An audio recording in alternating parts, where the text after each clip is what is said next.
राज्यात अनेक ठिकाणी तापमानाचा पारा उच्चांकी पातळी गाठत असताना पंढरपुरातील गादेगावमध्ये मात्र वेगळं वातावरण आहे। गेल्या 10 वर्षांपूर्वी लावलेल्या 1000 झाडांमुळे इथलं तापमान अवघ्या 35 अंशांवर आलंय। कडाक्याच्या उन्हातही गादेगावात मात्र गर्द सावली अनुभवायला मिळते। वृक्षांसोबत मैत्री करून उन्हाळ्यातही थंडावा मिळवणाऱ्या पंढरपूरमधील गादेगावच्या वृक्ष लागवडीचा आढावा घेतला आमचे प्रतिनिधी संकेत कुलकर्णी यांनी।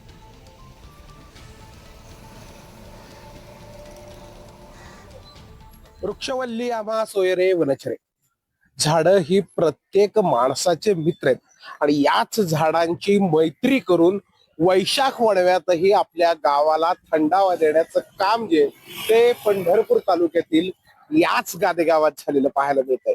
आज पंढरपूर तालुक्यातील गादेगावात तब्बल 1000 झाडं लावली गेलेली आहेत। देशी विदेशी असणारी ही झाडं, या झाडांमुळं गर्द अशी जी सावली आहे ती या गावात पडली आहे। त्यामुळं या गावाचं जे तापमान आहे ते सरासरी तापमानापेक्षा 5 अंशानं कमी येताना दिसतंय।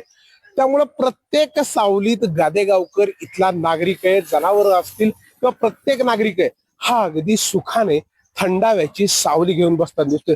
असेच नागरिक देखील आपल्यासोबत बसलेले दिसत आहेत। काय नक्की किती झाडं लावलेली आहेत, कशा पद्धतीनं तापमान झालंय ते आपण बघूयात। किती झाडं आहेत गावात एकूण? गावात 1000च्या पुढे झाड आहे, मोठी झालेली झाड आहे ते। बर, होय, भयंकर मोठी झालेली। आता इथून बघताय गोलमोहर आता फुललाय सगळा।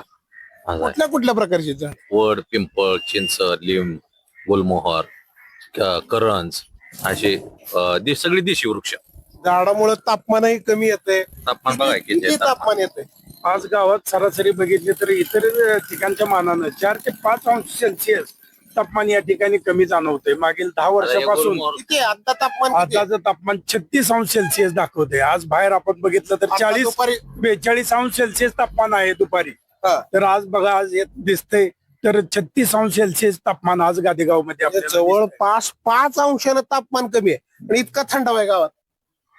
हो, आपण वडाची वृक्ष भरपूर लावल्यामुळं आणि वेगवेगळ्या प्रकारची वृक्ष बरीचशी आहेत तिथं, त्याच्यामुळं हा थंडावा निर्माण झालाय गादेगावमध्ये आणि निश्चितपणे त्याचा सर्वसामान्य नागरिकांना फायदा झालेला आहे। अजूनही झाडी लावली जातात? अजूनही झाडे आम्ही लावतोय आज आणि लावणारच आहे। अजूनही झाडे लावली जाते। वृक्षमित्र दत्ता बागल यांच्या अभियानातून हे आम्ही गाव मस्तपैकी वडाचं झाड म्हणून, वडाचं गाव म्हणून भविष्यात नावारूपाला येईल।